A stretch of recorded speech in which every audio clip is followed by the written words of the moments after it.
The Evening Times Champions Cup was yet again Ayrshire bound last night after Beith proved too hot for Petershill as they ran out 4-1 winners in a new Tinto Park finale that also brought the curtain down on the 2017-18 junior season.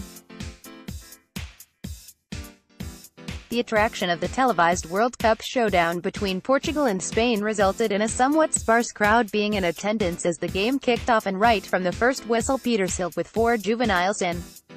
their starting lineup, inclusive of their former player Kieran McElroy, were put under the cosh by their lively Ayrshire opponents, for whom wingers Darren Christie and Joe Bradley were to the fore in the early exchanges.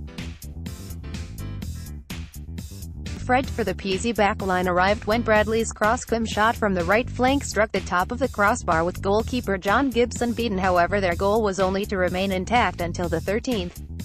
minute, when a searing run forward by Christie ended with him releasing Kenny McLean into space, and his low-driven cross was turned home by strike partner Andy Reid from close range for 1-0.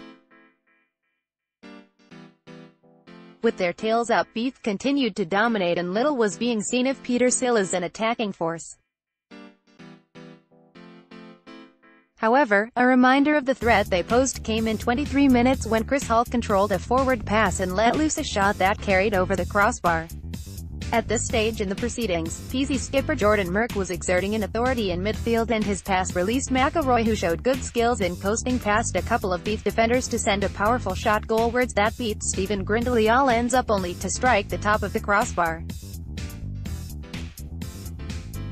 Peasy supporters roared their approval, and Beith's fortunes appeared to be on the wane as goalscorer Red limped off with what looked to be a calf problem, to be replaced by defender Nicky Docherty, as gaffer Johnny Miller opted to promote Keir Milliken into a forward role.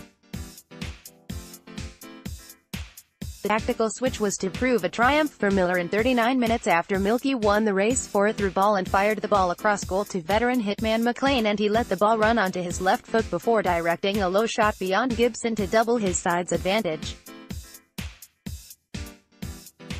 The half finished with Jason Hardy flashing a shot across the face of Beith's goal, and the Glasgow outfit went in at the interval trailing 2-0, to the disappointment of their manager Willie Patterson, who admitted afterwards.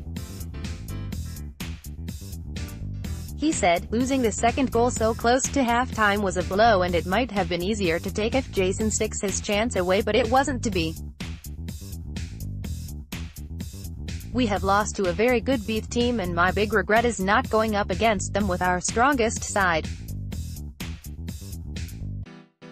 It says everything when we only signed our right-back Cameron Stevenson this afternoon." Play became scrappy when the teams reappeared for the second half, and there was little in the way of goal-mouth action.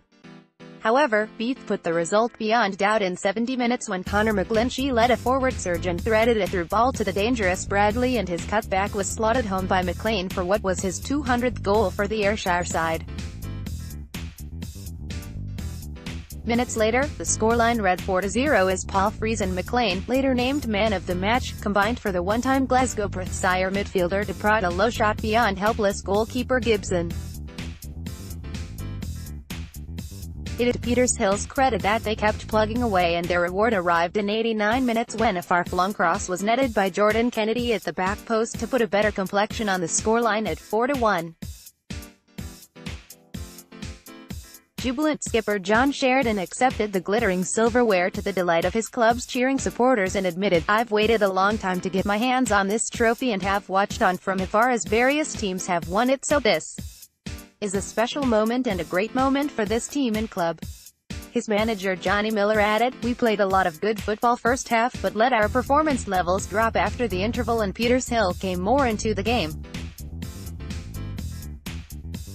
Thankfully we got our act together to finish strongly, though I wasn't best pleased to lose the late goal as it took some off the shine away from our display." Striking ace McLean emerged from the dressing room clutching his man of the match award, and the 34-year-old admitted, "It's not been my best season, but finishing with 2 trophies and now this award will get the juices going, and I'll be raring to go when pre-season training comes around."